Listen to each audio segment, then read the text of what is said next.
Hey everyone, Happy New Year, Happy 2019. Welcome to the Retro. What is going on over there? Welcome to the Retro Gamers Podcast. Larry here. And Anthony is virtually here. It's like 3D, but not. And welcome to Victims and Villains. This is the show where we talk nerd, we talk hope, and we speak nothing else. I am your host, I am your host, Captain Nostalgia. What's up, Josh? What's up? It's nice to have your virtual presence here. Thank you. It's great to be here. You know, it's almost like the real thing. Anthony can't see, Josh can't talk. I can barely hear anybody. We're all doing good. Yay. Oh, there you are. Hello. Oh, you have your eyes adjusted yet? No, I think I just went blind in my left eye. Ugh.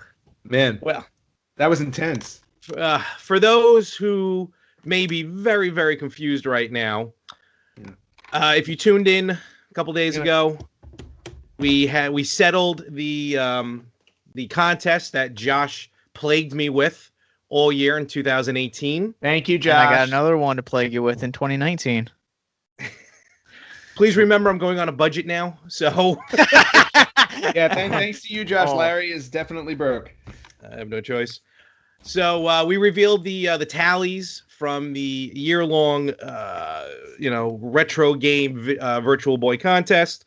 And just to reiterate, I got them if you guys want me to read them. Oh, you got, okay, yeah. So read off Anthony's and read off mine and let the people know why. Anthony's finally playing with a Virtual Boy. Anthony. Oh, no. Not playing with it at all. All right, so if you guys are new. Like this, maybe. All right, so if you guys are new at the beginning of 2018, I challenged both of these guys to a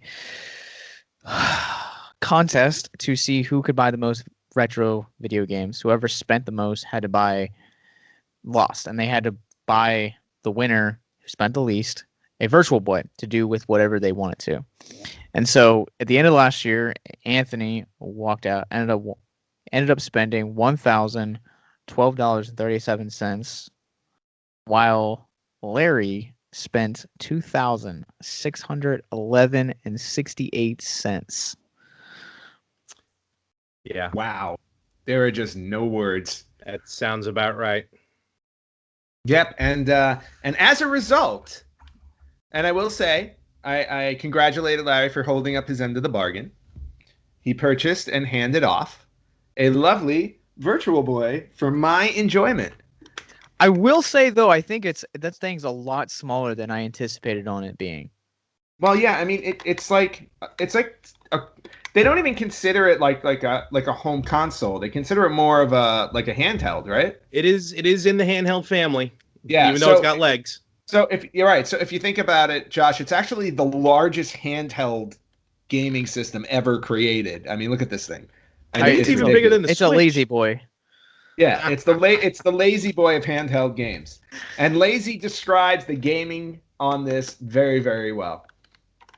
So I am the proud owner, which I'm very happy about. So I would like to thank you, Josh, for this wonderful award. And without you, this wouldn't have been possible.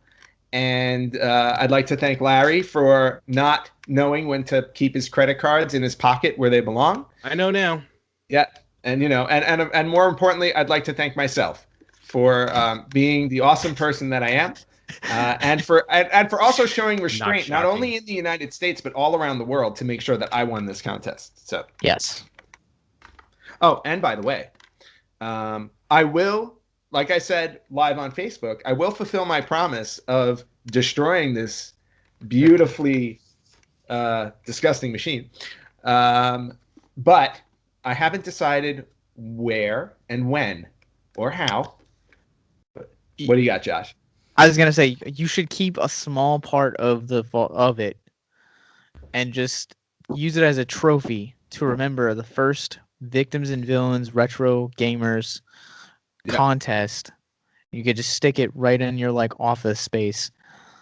Wow, that's a good idea, Josh. Who, by the way, also for those of you who don't know. Josh has the wonderful distinction of being the first ever Miss Retro Gamers 2018. It plagued my YouTube channel for a couple of weeks, but now that we're in 2019, my prank is now fulfilled. So Thank goodness. Oh, and we appreciate that, Josh. If you can share the link to on our Facebook page again, that would be wonderful. absolutely. But okay, so where are we going this week? What are we doing? Well, you guys, it is you guys January 1st. You guys want to hear the 2019 contest? Happy New Year! Happy New Year to one and all. Apparently, there's a 2019 out of the way.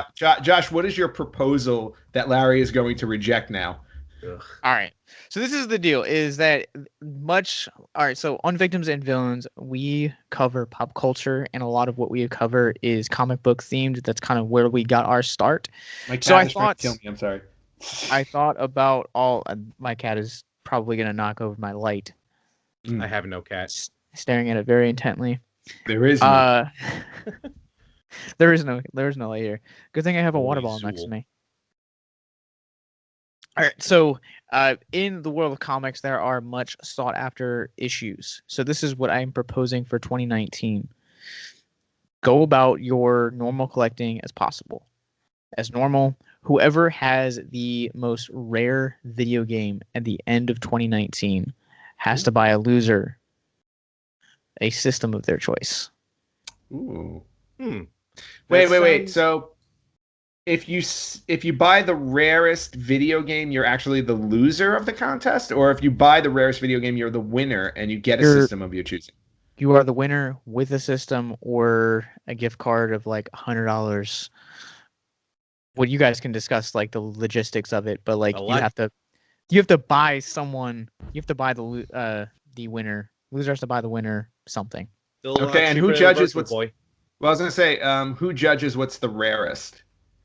The internet. Oh. All right, so this is what you're gonna do is basically, as you guys are making the purchases, you guys have to provide like a history of the game for the show. So,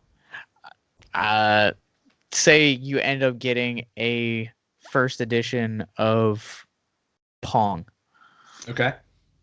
You have to provide how much the first initial run, how many units were sold or were made. Okay. Almost like a retro spotlight. Yeah, in a way. Yeah. So whoever has the most sought after and or rarest video game by the end of the year is the winner. And gets a game or a console of their choosing. Yes. Okay. Well, I'm up for this challenge. However, I think we need to put a price tag on. No. The reason why I say that is we need to put a price tag on what the loser has to buy is because, let's say I win, I can tell Larry, "Hey, buy me that TurboGrafx CD for $1,500." Yeah, and I don't have $1,500. Yeah. So why don't we say $100? That's what I say. Okay. Yeah. This contest, I could easily go over the $2,611 if I'm looking for the most rarest. And that's a true story. That is in your distinction, though. This is true. Yeah. No one last year forced you to spend $2,600. I wasn't forced, but but he did it nonetheless. I had an Indian burn happening on the way, so exactly. Well, I mean, Josh, I accept the terms with the spending limit.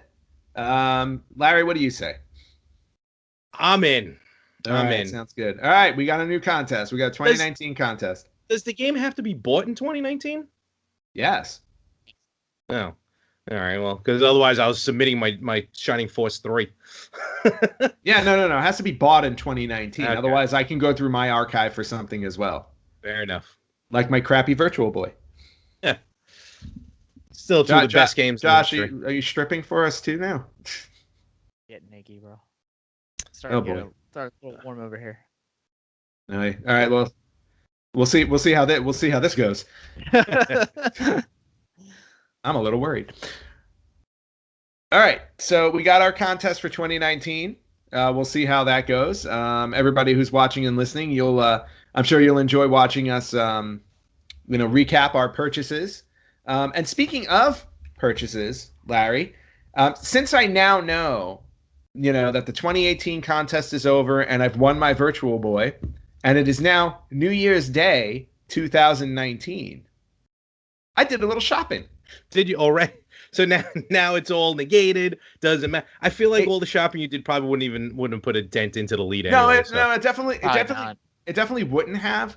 However, I was so giddy about winning that Virtual Boy, and stores are open on New Year's Day, of course. So I was so giddy about winning that Virtual Boy that I did myself a little shopping and picked up 16 retro games. 16. Oof. So all right. I'm going to run through these really quickly as I step out of frame. Let's see what you did. Okay, so, and a lot of these are like none of them are like break the bank kind of games. Okay, so well, the first thing was, I was in New York, as we all know, last week at Game On with Larry. Went to both locations. And I have to say this, I was very happy you were finally able to come into New York. I was finally happy you were able to see, like, all joking aside, to see Game On, to see where I spend a lot of time, actually. And money. Yeah, and money. But also see, like, Brian, Tristan, the guys who run it, Al, Jay, who help out. Like, it was just, in a weird way, like I don't have any siblings, but I felt like finally, letting my brother see, all this magic that I've been a part of in 2018. So I'm really happy you were able to make it there. I think they were happy that you were able to make it there as well. Oh yeah. So does that mean that? Sorry. Go ahead, Josh. No. I was gonna ask. Does that mean you're taking me there next time I come up? I'd love to. Absolutely. Absolutely, you need to go. Yeah, and you know what? You're absolutely right. How about first time? I love both of the stores. A special thank you to Brian and Tristan and Jay. You guys were really awesome. It was great to meet them. It was great to meet them. Got a wonderful business running there. I know they mentioned like an anniversary party coming up soon. So yeah, for those of you who are in the area, definitely keep an eye out for that and take part in that. But yeah, they were really great. I loved it, and I will go back there every time I come back to New York. And you had perfect timing, Ant, because they wheeled out this gorgeous Popeye arcade machine that they just picked up. Beautiful. And I love Popeye. Beautiful. I love that game. I love that game too. Oh, it was awesome. That was in the Smithtown location. I love that game, even though that Popeye game was created because they couldn't use Popeye in Donkey Kong. This is very true. Donkey Kong was supposed to be Popeye. That is correct. Did you know that, Josh? No. Yeah, I did not. So imagine Donkey Kong as you know it today, but Donkey Kong as Brutus or Bluto, depending on what era you're talking about. Correct. And Jumpman being Popeye, obviously, and Pauline being Olive Oil. Yep, that's exactly what it was. And fun fact, awesome. Popeye was my first word. Really? Absolutely. I'm still trying to figure out how a 2-syllable word was my first word, but my parents have been telling me that, so I believe it. It happens. It probably wasn't Popeye. It was probably something like Popeye. Or was it like Popeye's, like the chicken place? I don't think they were around 30. I don't think they were around 38 years ago, almost 39 years ago. I know. All of a sudden they just drive by. Popeyes. But he was my favorite cartoon growing up, so. Did you just hear what he said? His next word was fried chicken. Exactly. I got a story about KFC. I'll tell another time. So. Oh no, let's not talk about that one. I know that story. You do know that story. Yeah, but that's not video game related. Anyway, so going back to my shopping spree that I did. So I picked up a few things. One is this one was actually we'll count this as like a 2018 purchase, even though it was $5. So Larry's store that he goes to, Game On, they sell these random Nintendo cartridges where the labels are missing. So for $5, you buy the cartridge and then you don't find out what's on it until you play it. So Larry and I both bought a $5 cartridge. Yep. I already forgot what game Larry got. Larry, do you remember what you got? I got a game I already own, Top Gun. Larry got Top Gun, that's right. And then I got this game was Akari Warriors, which was a fun game. Now that's the second time that I bought a mystery cart. The first one I bought was Elmo's ABCs. And and like Grover's hide and seek. Great, or something. That's all you had to say. The magic word. I forgot Elmo was here. Give himself a headache. Always here. Yeah, that's what worries me. Elmo's watching you. Anyway, moving on to the Genesis. This game I've been trying to track down for a while, and I wanted it in the original box, and I managed to get it. But arguably the best NHL game ever created on Sega Genesis, NHL 94, which they still do tournaments for, by the way, all over the world. There's a local store here in town where I live. I've seen that like all the time. All right. Well, and you have a Sega Genesis, so you need to get your hands on this one. It's not expensive, but it's arguably the best hockey game ever made. So just a heads up on that. Moving on to the PlayStation. Now, I've said on the show before, I'm trying to collect if I can get everyone, I will get everyone, but I'm trying to collect every wrestling game on every console that I have, because I like the idea of seeing the evolution of wrestling games, since I've been a big wrestling fan my whole life. So I filled that in a lot on this trip, or on this shopping spree, I should say. So for PlayStation, the original WWF SmackDown. Ooh, that's a good one. That is a good one. That's what got me to buy a PlayStation. That broke my This Nintendo one was great. The second love, one was amazing. and got to it. Yeah. Yep. And then moving on to the Nintendo GameCube, we have WrestleMania 19. Very good. And we have Day of Reckoning 2. That's a really good one. That's the one I believe that plays just like the old N64 games. Yeah, this was the one. Yeah, this is the one where they kind of copied the N64 style. So definitely worth getting. Definitely worth getting. Moving on to the PlayStation. And Stacy Keibler on the cover don't hurt either. Yeah, that helps a lot. 3 more wrestling games on the PlayStation 2. We got Legends of Wrestling, the first one. Very cool. Legends of Wrestling, the second one. Very cool. And TNA Impact. Yeah, okay. Yeah. So it was their first game, trial and error. It was also their last. Also on PlayStation 2, I had loaned my copy out to a friend of mine and never got it back. Sorry. So I was very happy to pick this up for a relatively low price, and the original Kingdom Hearts. You loaned that out and someone didn't return it to you? That is correct. Who is this person we're going to find and politely talk to? I will not say on the air. Thank you. Okay, fair enough. Moving on. Also on PlayStation 2, Backyard Wrestling. Don't try this at home. Which we all did. No comment there. Moving on to Xbox, we have Gauntlet 7 Sorrows. Gauntlet games are just fun. Yeah, they really. It looks fun. You can't go wrong with a Gauntlet game. No. Even though the entire series was designed to eat quarters. It's really, really good. Yeah. The original arcade game was literally designed to eat quarters, but it was able to successfully flourish itself to modern systems. Not recently, but this is what I love moving about on coming to on here with still you on guys. Xbox. wait, hold on. I'm sorry. What, Sorry. Josh? So this is what I love about coming on here with you guys is always learning about new games that are like 20 years old. But yeah. Oh, by the way, 16 games I purchased, I can guarantee you I'll play maybe one of them, if I'm lucky. WWF Raw, or WWE Raw at this point, for the Xbox. I had Raw 2. I didn't have Raw 1. Frank Messina of the Better Half will appreciate this, because we never made it to this game, even because we were so bitter from how the first game ended. But Frank, I'll have you know that I now own Baldur's Gate Dark Alliance 2. Yes. It's about time. Wonderful series. And then moving on to a more recent system. Okay. Even though it's not a retro game, we are talking current games now, and this is close to current. Josh is on to lose it. This is a game I've never played and always wanted to, because I hear you die a lot, and that could be fun. But Dark Souls for 360. Ooh. Now, I know they remastered this, but I wanted to get the original one. Yeah. Okay. Last. Good Lord. I saw these games hiding somewhere, and I was floored just by the cover art, because Josh, you'll appreciate these a lot. I'm a big Marvel fan. Huge Marvel fan, right? And Marvel in like the 80s, early 90s, their games weren't that, well made. Thank you, LJN. But these games were released on the Tandy 1000, 3000 computer. Oh, those. Okay, yes. Yep. And they were also IBM compatible, so you can play these on any IBM. You're gonna love these, Josh. IBM compatible computers. So the first one I want to show is The Punisher. Now, this box is in phenomenal condition. This was really well taken care of. You can see. And then I'm going to open these guys up really quickly just to show off, because we're talking about, what are these? Are these 5 1/4?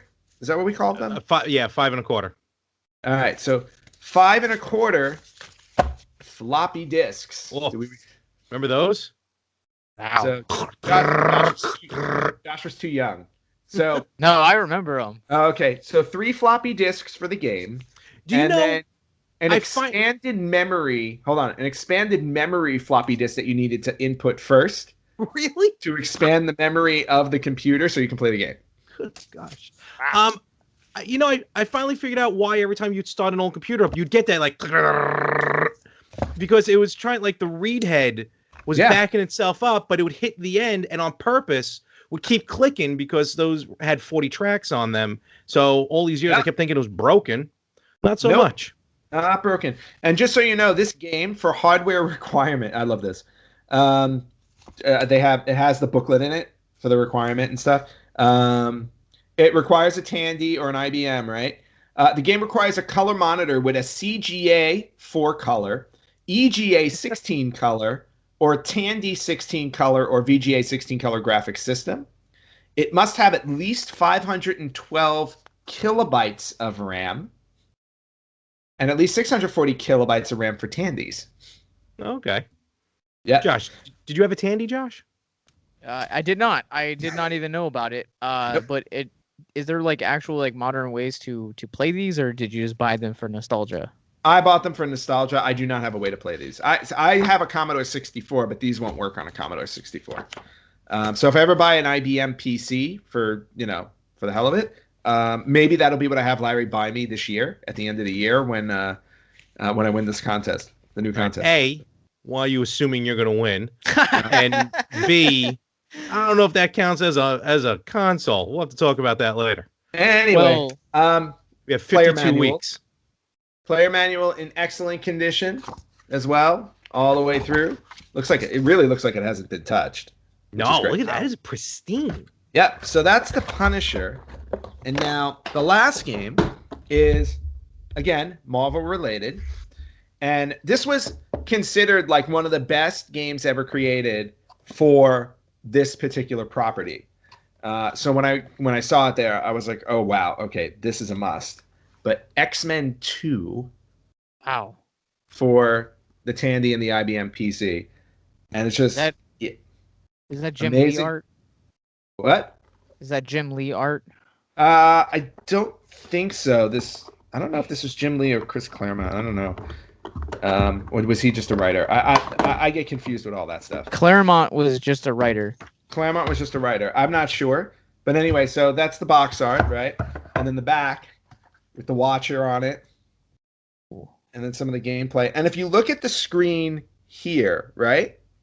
You can see that there were 15 different characters that you could play in the game, which back then is unheard of. Yeah, 15 playable characters, which is awesome. And again, let alone I don't think the Watcher. I don't even know who the Watcher is. I don't think he's ever appeared in any other home console video game. Well, no, the Watcher usually will appear in a console game, but he's not a playable character. Oh, okay. So, and then of course the discs, which again, great condition. And then last but not least, the instruction booklet, which looks like a comic book. Yeah, looks flat out like a comic book. Again, great condition. I do love that in the beginning they give you a comic book. Oh wow! That tells you the setup for the story. That's a throwback too. Yeah, it gives you the setup for the story in black and white, but still, And then it follows for those of you who know comic book storylines, it follows the Fall of the Mutant storyline, which was arguably one of the greatest storylines in comic book history. I do love the fact that they have Professor X smoking a pipe and standing, which is always fun. Hey, you know what? He's got a stand, and then they have descriptions for each character, all 15 characters that you can play. So this was by far my favorite grab out of the whole bunch, even though I cannot play it. I would love to be able to find this online somewhere where I can download it and play it, because as an owner of the original game, I can legally download it and play it now. That was it. That was everything I grabbed. Any Nice. questions? Yeah. So, about back up to the Punisher, man. Is that like Do you need oxygen? is that a Dolph Lundgren tie-in game? That is not a Dolph Lundgren tie-in game. It's also not a Thomas Jane tie-in game, nor a John Barenthal tie-in game. Who's the other guy? Who played in the sequel? The movie sequel? Thomas Jane? Ray Stevenson. Oh. That was Warzone. Oh, yeah. Okay. And There then you go. Thomas Jane was the 2004. I like that movie. I like the first one. Yep. So that was my shopping spree. Boy, that's a heck of a run. Would you say, Yes, it Josh? is. Yeah, especially the way that you ended on those last two. Like, I've never even heard of that system. And, like, I mean, just the box art is beautiful. Like, the characters that you get to play with are astonishing, especially given the time period it takes place at. And I kind of want to be able to see if I can find some now. Yeah, no, that's definitely worth owning. I was like shocked when I saw those there. So much so that I saw the X-Men one and grabbed it and was like, just staring at it and going through it. I completely missed the Punisher one that was right underneath it, and somebody turned around and You had said, to pick up and grab to get the X-Men. "Yeah, exactly." ones. I don't Didn't know even how see you the Punisher missed one. I was just like, "Ooh, X-Men." And then the guy told me, he's like, "Did you see the Punisher one?" And I'm like, "Where?" He's like, "You pushed it aside to grab this." So. Very funny. But you know what you should do, and I think you're going because you said you really bought it. I mean, A, nostalgia, B, the artwork. Just find one like a one of those shadow box frames. Throw it in there. I'd put it on the wall. That'd be very cool to have. Good idea.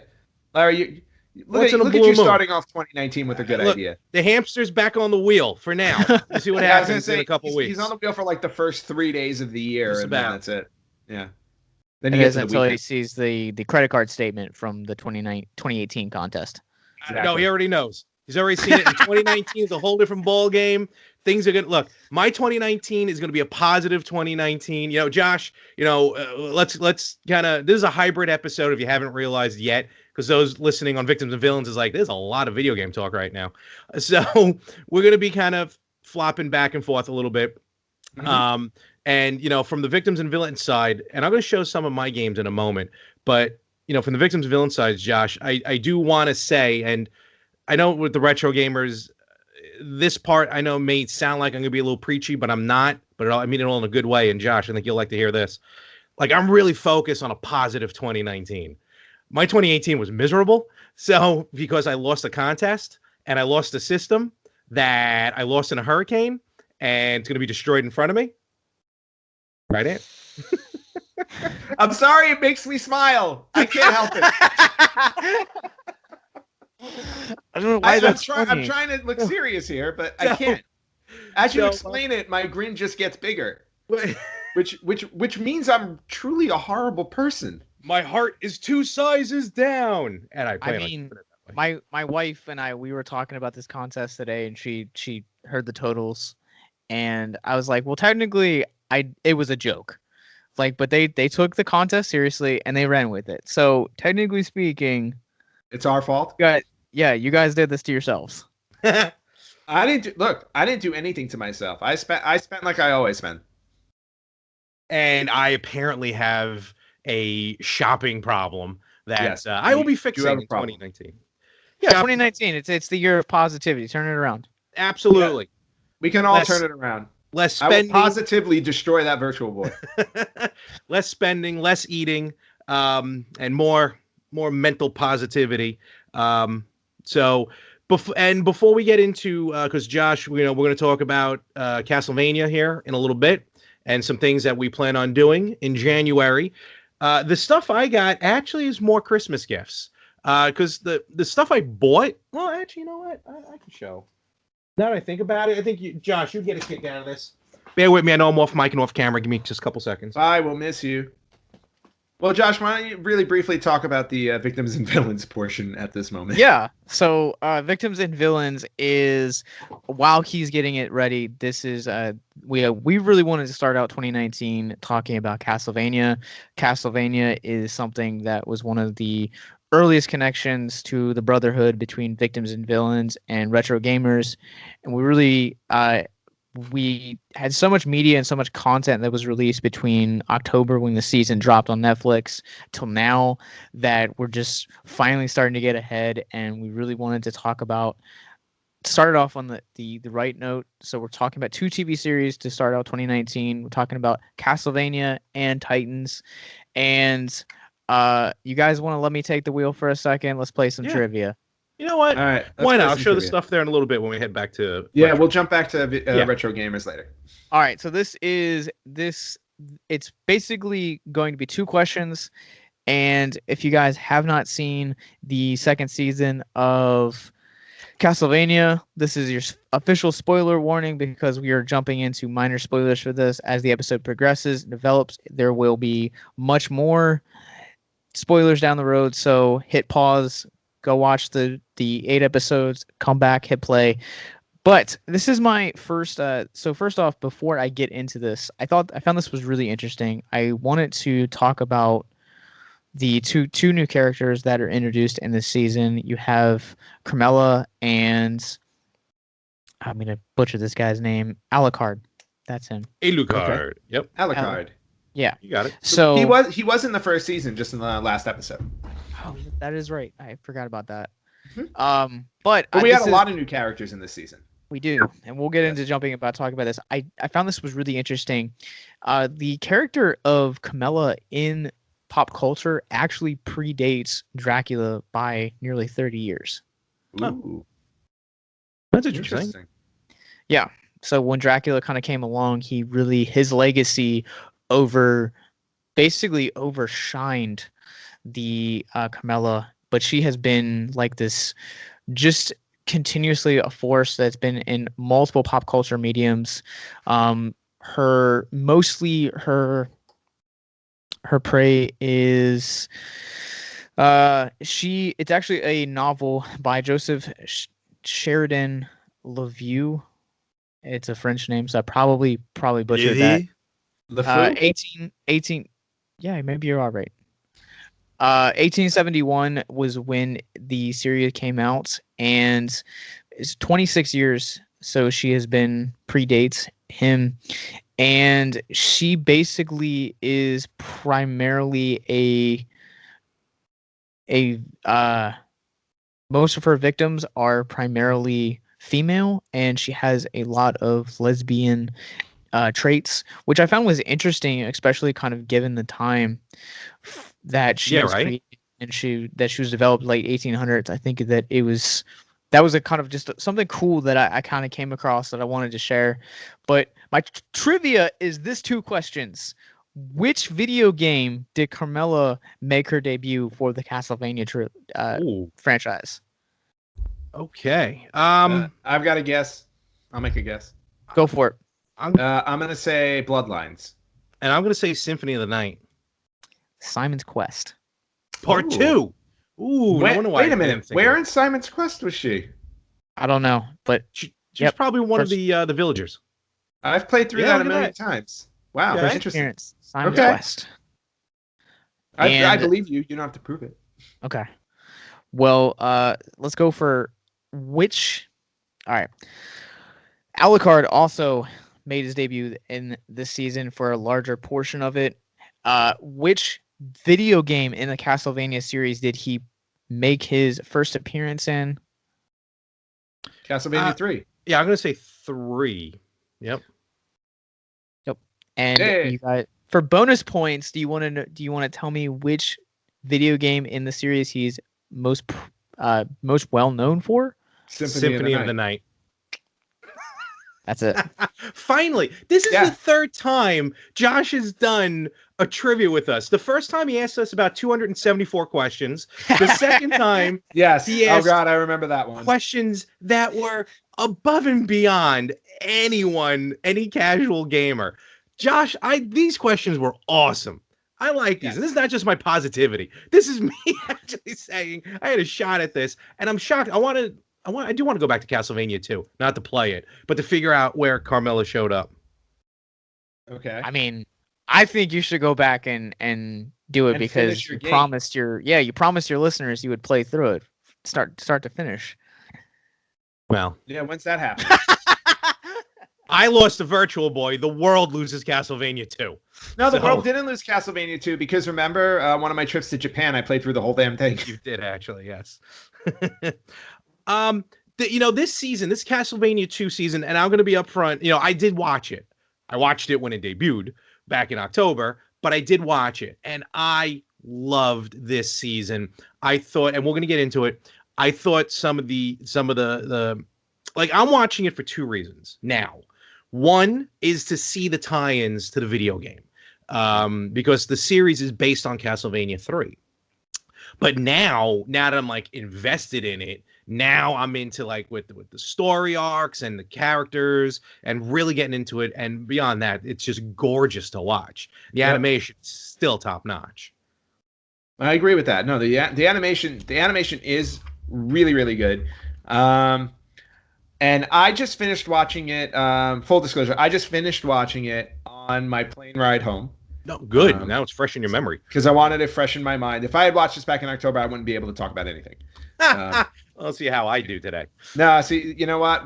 Once you hit 40, the first thing that goes right here. I'm staring at it.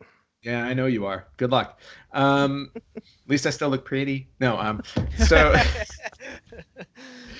but I watched it and I have to say, like, my reactions were surprisingly mixed in places, and I wasn't expecting that. So there were parts that I thought were really strong, and then there were other parts that I thought were a little lacking. The animation, though, I agree with you. The animation was fantastic. I did enjoy the stylistic nature of it.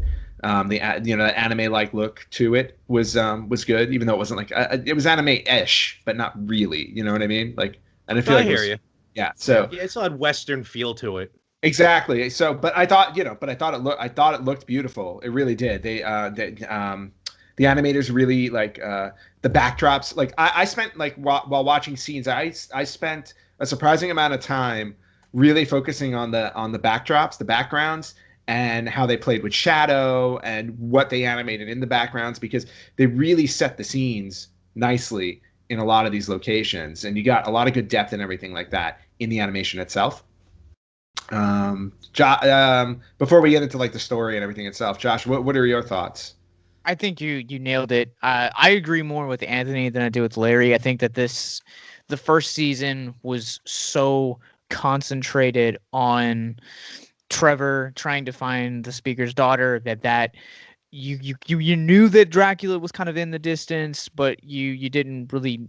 It was really setting him up for what was coming in this season, and it just kind of felt so focused and narrow, and I enjoyed that. And this one, they expanded the world, but I think that they might have expanded it just a little bit too far. Okay. In certain portions. I think that the animation, like you said, Ant, I think you hit it right on it's beautiful. The backdrops to that, there's so much detail, there's so much depth and richness to this animation.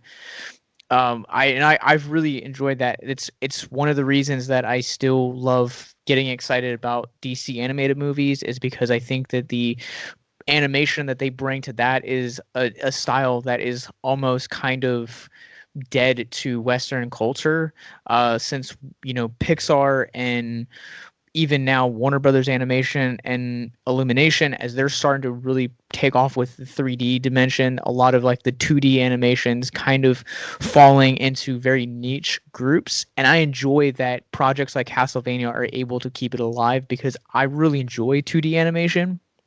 So alone watching the animation, this is a gorgeous season to look at, but there is a lot about this that it like you said, Ant, I think you hit it's a mixed bag, because I thought that they did a really good job at doing the trio between Trevor and Lisa Cypher and Cypher, Cypher and Alucard and Trevor. I think that they did a really good job at building that bond and that foundation, and also exploring a lot of like the Belmont history, a lot of the history even too with Lisa and Alucard and Dracula. I think that they did a really good job expanding that.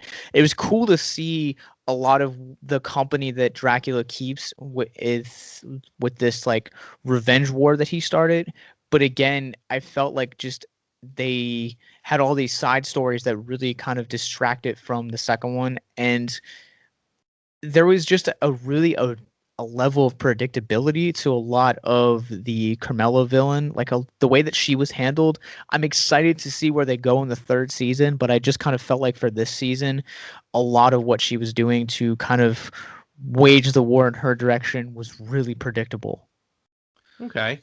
I just very slightly, and I know I know when the two of you watch shows, you probably watch it a little different than the way I watch it, because you guys are like, you kind of more in depth with television shows, and you work in Hollywood, and Josh, you just love the medium. I'm kind of just sitting there more for the ride. I don't mean that in a bad way. I think it brings a different element to it, because with I'm Carmela, insulted. as you should be, because you stole my Game Boy. I mean, my Virtual Boy. So with You don't even know the name of it. I Lazy like boy. I didn't see it coming. Like, to me, she was almost forgettable. Not forgettable, it's the wrong word, but she wasn't like on my radar until like the last couple of episodes, when all of a sudden, she starts pretty much taking over. The hostile takeover begins, if you will. So I mean, I still like the character. I like the two humans that worked with Dracula. I thought they were my favorite Isaac of and his, Hector.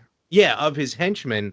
Because it was kind of almost like, I think they even mentioned at one point, like they're Dracula's pets almost, in a way, working for him. Yeah, and Which, I agree with you on those guys. I thought Isaac and Hector had like they spent the most time kind of building their characters and their backgrounds. You got a little bit of their history on how they met Dracula and everything like that. So I really enjoyed both of those characters a lot, and I thought that they actually contributed to the second season in a good way, in a good supportive way. Whereas I felt Camilla was the only reason Camilla existed was to set up this betrayal. They really didn't spend much time on her outside of that. And so I felt because of that, she was a little one note in a way. It was really all about the coup that she was planning. We never got to see her really interact with Dracula in a way that showed the extent of their relationship, how far back they go and everything like that. And I would have liked to have known that for her, as opposed to, oh, well, she's going to betray him. Also, it made Dracula almost look a little sympathetic in a way. And when you're talking about a character whose purpose in season 2 was he was planning to destroy the entire human race, I get why you're trying to sympathize with him, but it's kind of hard to do that when you see what his end game is. Yeah. And I think on the point that you're talking about with Camilla being there just to basically set up this betrayal that exists in like the last maybe 10 minutes of the like the season finale for this, Godbrand's another one that is forgettable, where like when he's introduced, I think in like the second or third episode, I just kind of felt like he was instantly forgettable, to where basically like he existed for a couple episodes, but they gave him so much screen time and so much attention because a lot of those episodes were focused on Dracula's camp, whereas you kind of didn't really start to dig into Sypha and Alucard and Belmont until like the fourth or fifth episode in. There were episodes that were very heavily exclusively focused on them to start with. And I gotta say, like, I don't know, like Netflix did a great job on this season, but there were just elements of it that just kind of didn't seem as strong as the first one. And Godbrand and Camilla and a lot of Dracula's army kind of. Do you? I get what you're saying. Do you think, or are you trying to say that maybe the first season was 4 episodes, this one was 8? Are you, like, is this show designed to be in a very short, a short episode arc? I don't think so. I just think it's what you do with it. Like it felt like to me that they could have cut this down to 6 episodes and still delivered what they wanted. I don't think Yeah. they needed the full 8. But just to counter a little bit of what Josh was saying with Godbrand's character, I liked the intention of what they were doing, because I felt like they were giving him screen time so that when he dies, it has more impact, especially with the way it happens. But he wasn't somebody that really needed a lot of screen time, because his character, there was nothing really, there was no real depth to his character. He was really kind of one note. So trying, and when they were trying to build him by showing him on screen more, giving him more backstory, there was no real depth even in that to make the impact of his death, bigger. So I just think they faltered a little bit there. And then to Josh's point about the first half of the episodes, what bugged me about it too was we got all these new characters in Dracula's camp. We spent a ton of time, establishing them and going through them, that it slowed down the pace of the show a little bit too much. I was like, and at the same time, Dracula became secondary to all the new characters. Now, my ride through this, is initially going to be Dracula against Belmont. Like, that's the driving force. And of course, Cypher and Alucard. More Alucard than Cypher. But that's the whole thing. It's Dracula versus these guys. It's good versus evil. The fact that you brought in all of these henchmen in a way, and then Dracula's just kind of this mopey guy sitting there, he shows up to throw orders around here and there, and that's really it. I feel like that just that took away from what I wanted to see in the second season. I wanted to see Dracula in charge. I wanted to see Dracula driving things, and he really wasn't. Yeah, and I think that a lot of that is like you could have accomplished better things had you told the story where it is Dracula who is solely available for this war, because at the end of the day, like, he was the one that started it. He is the one that is continuing it. You don't need all of these other subplots.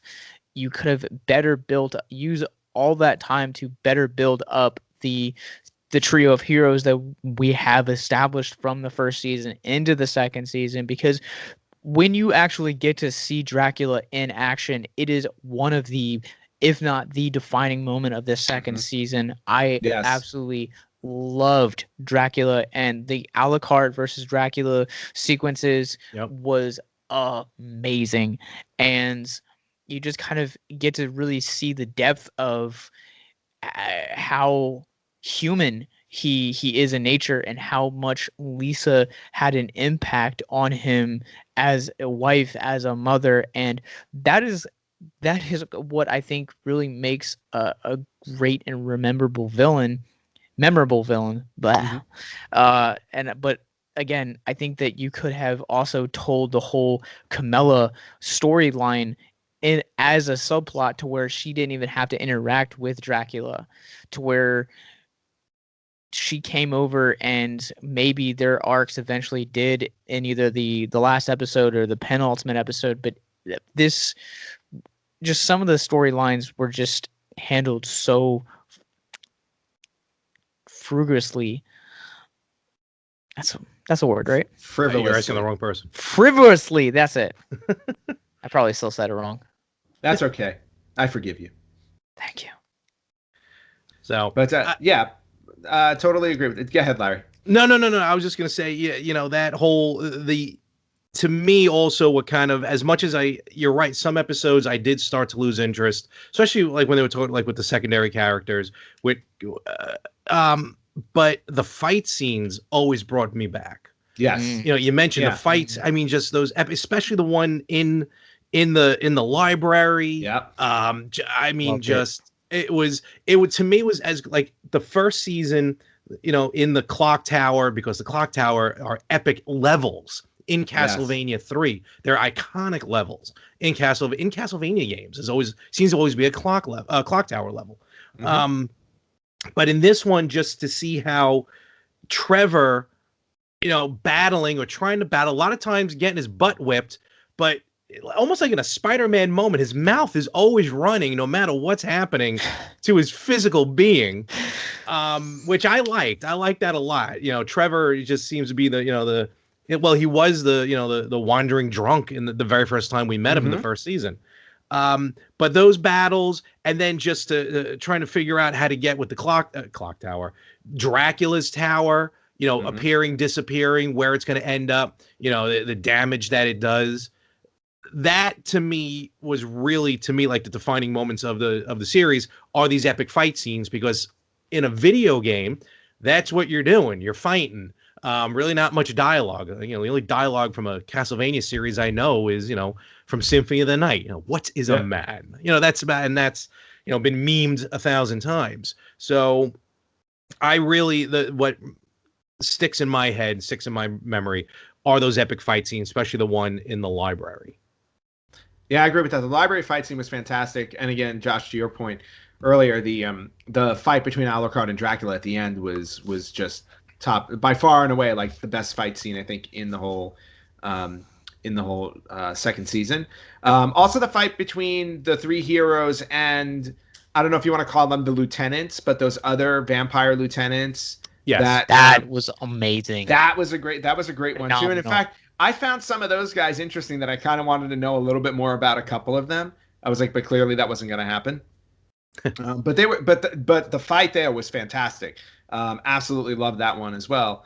And then what was it? Where was I going with this? What I also wanted to point out are the nods to the video game. Like you said, you're talking about the clock tower, the Morning Star whip when they revealed that was fantastic. Yes. Because I'm like, okay, I go, this is because and I like the fact that we're 2 seasons into the show. It's 12 episodes in, but they're being cautious with how much they're revealing. In other words, they're not throwing the kitchen sink at you. We know that there are a number of different whips that were used in the games. Yep.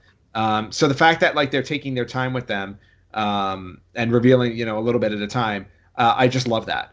So, and so we got the Morning Star whip, and Cypher had a couple of new spells that she used, which was cool. Yeah, I think we had the axe. I think he used the axe a couple of times. Did he use the axe? I know the knives were getting thrown. Oh, maybe I'm thinking of the knives, the daggers. Yeah. Yeah, they had the daggers getting thrown a couple of times. So, I like the little nods that they're adding into it, which is great. Yep. And again, they're not overbearing, so they have plenty to use in future seasons. And then seeing Alucard do his thing, in those fight scenes, and seeing that especially with the lance, his really long sword, which was almost like a character in and of itself during battles. I mean, that was really cool too. So I definitely give them an A+ on all, like on the action sequences, on the video game nods, like all that stuff is really well done. The story definitely lagged in places and could have been stronger. And I just think that comes down to editing. Just you could have made it a little bit shorter, and I think it would have been a lot more impactful. So I think that what you're going to get from the third season, I think one thing that we're kind of talking about, forgetting to talk about, or that I want to hit on is how this season starts with Lisa being basically imprisoned by the church. I thought was really well done, and kind of gave a little bit more backstory to her and Dracula's relationship. So I'm almost kind of curious if they're going to take the relationship of Alucard and Dracula and kind of bring that a little bit more depth for the opening of the third season, because that would be something that I would be interested in. Kind of like, how did this ideology division really start to begin? Was it after her death? Was it something that maybe how he reacted? Did he kind of become a deadbeat after she went? Where did their relationship go, either when mom was still alive or after she died? Like, so there were really interesting things that I think that you could do with that relationship just in general. And it's funny because I never, years ago, playing all these games for the first time, I never even thought of Dracula's wife. I never thought of Alucard's mother. And, like how, because to me, because the villain you fought in every Castlevania game, basically, and I'm sure there was a couple otherwise, but was always Dracula. And that, like that last scene, or one of the last scenes when they're in the bedroom, like Alucard's bedroom, I think it was Alucard's bedroom, Alucard, when they're having that moment at the end, I'm like, this is Dracula. What the deuce? Like, like this is the person that I've been trained to defeat, each and every Castlevania 2, we had to put them together to beat them again. So, that I'm not saying it's bad, but it just, I find it funny because you're right. In the beginning, when Lisa was, doling out the medication, and then all of a sudden they think she's a witch and stuff, and you're right, with all the priests are in there and the bishop, it's like, wow, they're really going more in depth. And again, from a casual watcher, I thought that was like crazy, and almost makes me think back to when I was playing the original games, and like, maybe those elements were there hidden somewhere in the background. Who knows? Of the original series. I don't think so. I actually think that they started to get more into lore when we got to Castlevania 3, because this series was based off of the story behind Castlevania 3. Because that's when we got the idea of, that's when Lisa came into play. That's when Sci-Fi and Alucard came into play, because they were playable characters. Yeah. Remember there were 4 playable characters. I'm still waiting. I'm still waiting for one more. I'm waiting for Grant to show up. Still one more guy that they haven't used yet. But that's where they really started to get in depth with the lore, and then it started to continue with Bloodlines and Symphony of the Night and all that stuff. So I don't think this was initially the plan, at least on the video game side of things. I was like, but once they started establishing that, they created a depth and a story that when you see it in the TV series, and and again at the end of season 2 when they wind up in Alucard's bedroom, I'm like, it was such a great moment, because you actually see that, yes, at one point Dracula did have human or humane qualities. It allowed him to fall in love with Lisa. It allowed him to experience that pain when she died, and it allowed him to distance himself from his son because of his vengeance. And as a result, leading to what happens at the end. And just real quick, from the video game side of it, also this season takes a lot, not only from Castlevania 3, but now moving to Curse of Darkness, which came out on the PlayStation 2 and the Xbox. Yes. Which is basically like Hector and Isaac, where they really come into prominence in the video game series. Now I'm curious what's like. I'm itching for season 3 to be like Symphony of the Night. I forget where we are in the timeline. I don't know if that comes up at some point, but like now it's, to me, from the gamer side of it, now I'm like, all right, what game is going to be next? Castlevania 3, Curse of Darkness. Like, where are they going with this? And I'm actually guessing it's going to be Castlevania 2, Simon's Curse, even though we don't have Simon Belmont. Then I'm canceling my Netflix subscription at that point. But with the way the series you're ended, right. With the way season 2 ended, my thought is, well, now you have to bring Dracula back. How are you going to bring him back? And the one that I remember prominently was in Castlevania 2. You said it earlier. They got to bring, he gets brought back just to get destroyed again. True.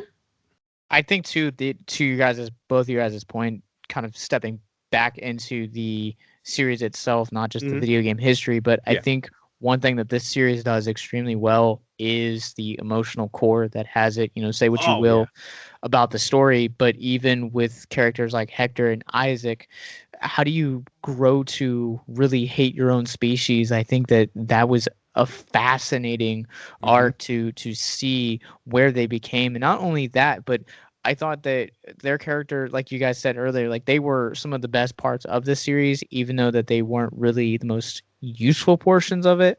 I think that it was really kind of cool to kind of get to explore like how Dracula creates his armies and his hordes. Like that was a really cool aspect to bring to this series, and it was visually one of the most stunning pieces of the series too. I meant to mention that earlier when we're talking.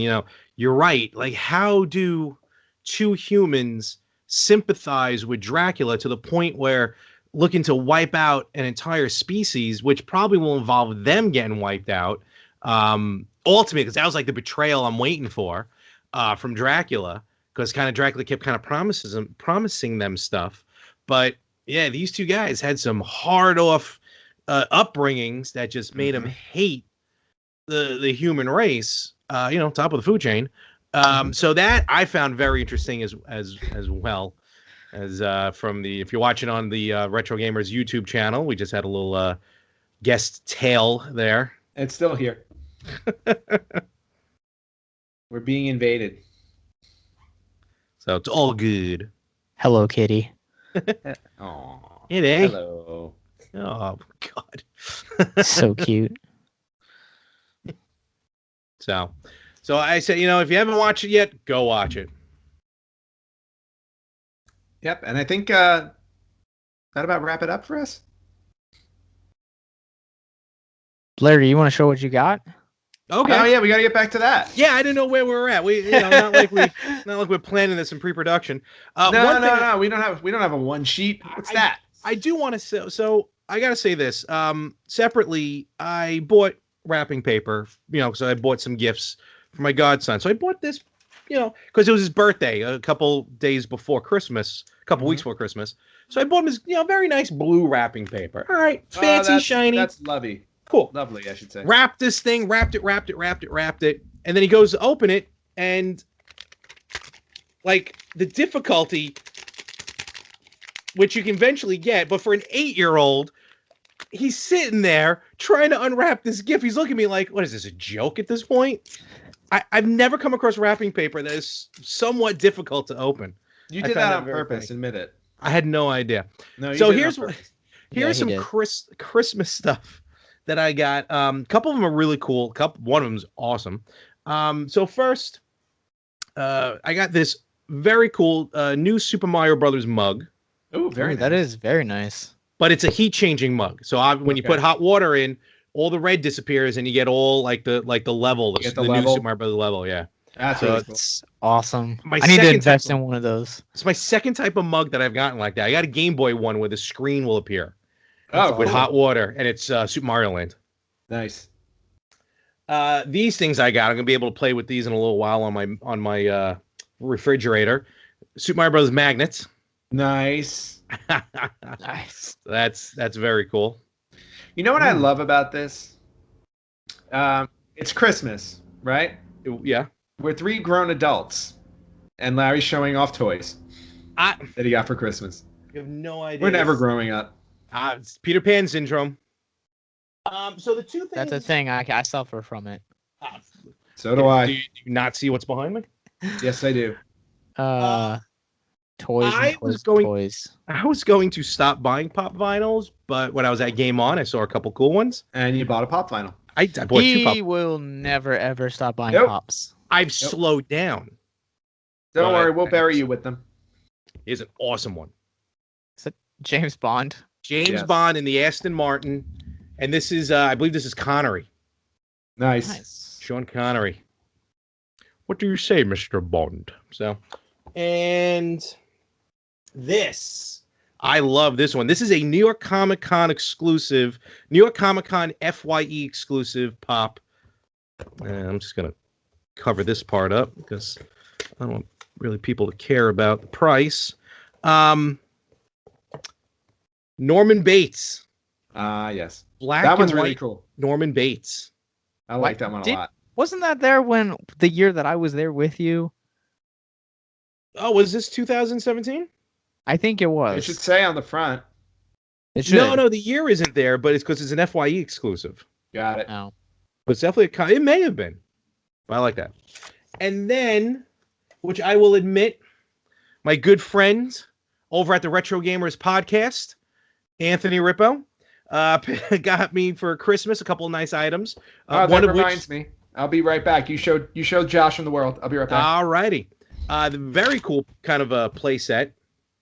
Nice. Sorry about the glare, but Mega Man. This is Mega Man already against Guts Man, so kind of Bomb Man, Guts Man, very cool. And there's 3 more to get.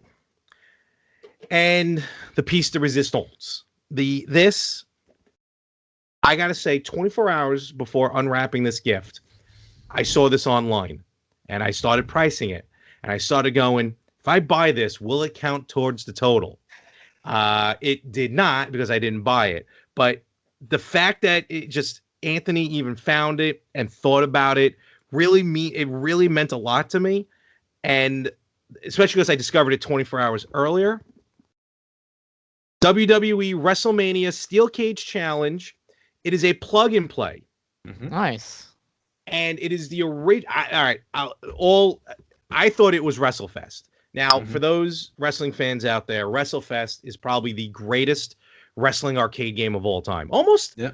I don't know, maybe like almost one of the top arcade games. Even if you weren't a wrestling fan, it was just an awesome game to play. It is not that, but it is the NES Steel Cage Challenge, which was okay. But the thought of this thing is awesome. And plug and plays, they've really become popular in 2018. Yes, they have. It really blew up, and literally, it's what it is. A plug and play is the system. This is the whole system. Joystick and all is the system, and you plug it right into the AV of your television, and you play. So done and done. That's what a plug and play is. And Larry, I'm gonna say again, Ant, thank you very much. This thing is awesome. And just so you know, I found the other gift I forgot to bring. So there's one more coming to you. Do you want to open it now to show me? I don't know. Do you want to wait until you get it? Josh, what do you want to do? Cool. Go for it. Want to open it? Might as well now, because then people are gonna wonder. All right. Well then. I'm sorry I forgot it. No, it's okay. But I actually talked to you about this. You are already a much different gift opener than I am, because that paper would have been already off in about 4 seconds. look well, I want to do more of a reveal. Oh, okay. All right. I don't want to just show a piece of it. That's how I see you opening any gift. No. So this is from this one you'll really appreciate, because it's from ThinkGeek, and it's a Super Mario World. Nice. An extra large cartridge that contains a Super Mario World T-shirt. That is awesome. So I showed you the Zelda one that I got for myself. And if you look on the back here, there's actually, they made 3. Mario World, Zelda, Link to the Past, and Super Metroid, which is there. Awesome. So I got you the Super Mario And World. the world now knows I'm a 2X, but I guess it obviously kind of makes sense. Sorry. Don't be sorry. I'm fat. No, that's awesome. That is fantastic. Yeah, this is really cool. Thank you very much. Oh, so you'll get that in 6 to 8 weeks. If you mail it, use UPS or FedEx. I was just gonna say, if I mail it through the post office, I can't guarantee you'll get it. I'll get it in 12 to 14 weeks. If you get it at all. Stupid post office. I blame Frank. Yes. But yeah, so that was your last Christmas gift. No, thank you very much. And Christmas was good. Josh, how was your Christmas? We don't want to be rude here. My Christmas was awesome. I got a lot of new podcasting sound equipment. Good. I got some glorious movies. I got Love, Simon, which was a really underrated film this year, and Teen Titans Go to the Movies, which I love. If you've never seen it, I highly recommend it.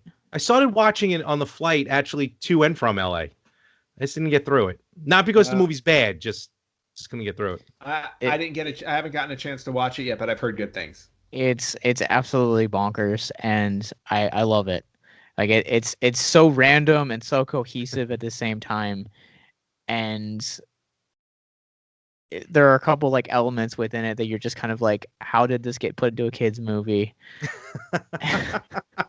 That's a lot of kids movies, though. Yeah, a lot of kids movies they got to have a little bit of adult content so the adults don't get bored, because they're trapped in there. I went to go see it in theaters without my wife, and when it came on video, we rented it from Redbox, and there's a certain sequence within it that is one of said sequences, and she just looked at me and she just goes, "That is absolutely awful. Why would you put that in a kids movie?" Why not? Amazing. Why not? Listen, Grinch, Jim Carrey's Grinch was supposed to have a lot more adult jokes than just the key party when the Grinch shows up. So, but they made it family friendly. Well, if you want to hear about that, check out the Better Half podcast. I was gonna say that's a whole other show, Larry. This is the Retro Gamers and Victims and Villains hybrid episode, which we are winding down now since we've covered all our topics. Well, speaking of Teen Titans, though. The segue? Yes. What are we segueing? I thought Josh wanted to talk about Titans. No. No, that's next episode, bro. No, we're done, Larry. That's it. Come back this Friday to Victims and Villains, and we're gonna be talking all about Titans, and we have quite a amazing month planned for you guys to kick off this year. But most importantly, if you guys are listening to this right now and you or someone you know is struggling with suicide, addiction, self-harm, or depression, please reach out. Suicide is currently the 10th leading cause of death in the United States. As of 2017, there are 123 suicides that occur each and every day right here in our own backyard in American soil. And when you scale back internationally, there are 800,000 successful suicides. That is one death roughly every 40 seconds. So if you or someone you know is struggling, you guys can go to our website at victimsandvillains.net/hope, where you guys can find resources that include our social media, the Suicide Lifeline, 1-800-273-8255, ways to connect to counselors, churches, and more. And where can people find the Retro Gamers? Well, they can find us, first of all, now in the future, doing some pre-production meetings. So I know what's happening and coming up.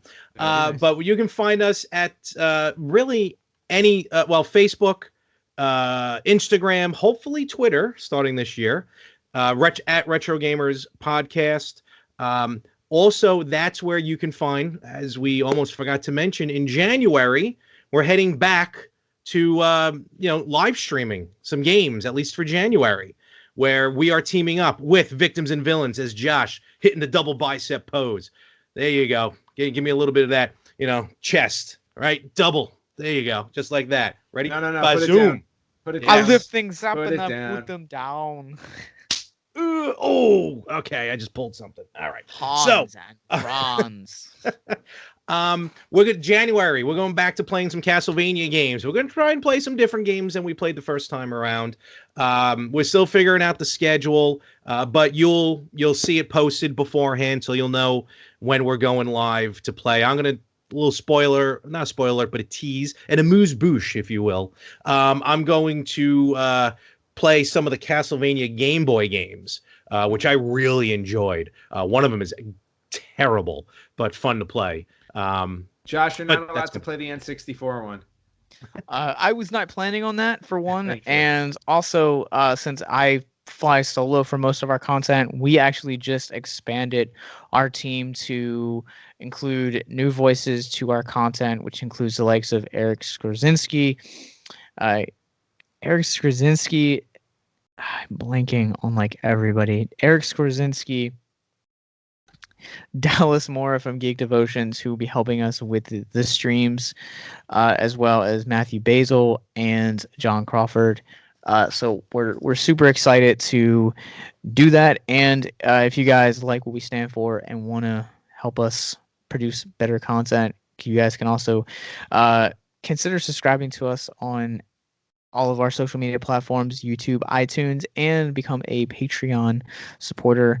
For as little as $2 a month, you can help not only support us in bringing awesome content, but you can also dictate the content for us as well. Guys, I think that's all we got for 2019. Yeah, we're gonna wrap up the episode. Link, I don't know what the hell Link's doing in the background there, but she's Snow's not liking it. That's why she's on the chair. Snow. Excuse me. Yeah. No. Because Link is circling the table like a shark, and so she's up on the. And Snow is just like, this is mine. Snow's just rubbing all over my jacket. There you go. Snow's done. And with that, Ant, hit him with the website and the email as well for us. You can get us. You can check out our website at www.theretrogamers.com, or you can email us at email@theretrogamers.com. And this has been the Hybrid Gamers and Villains episode. Welcome to 2019, and we will catch you right here next week on the Retro Gamers Podcast, and this Friday on Victims and Villains. And until next time, remember to keep talking nerd, talking hope, speaking nothing else, and staying away from evil chicks named Camilla.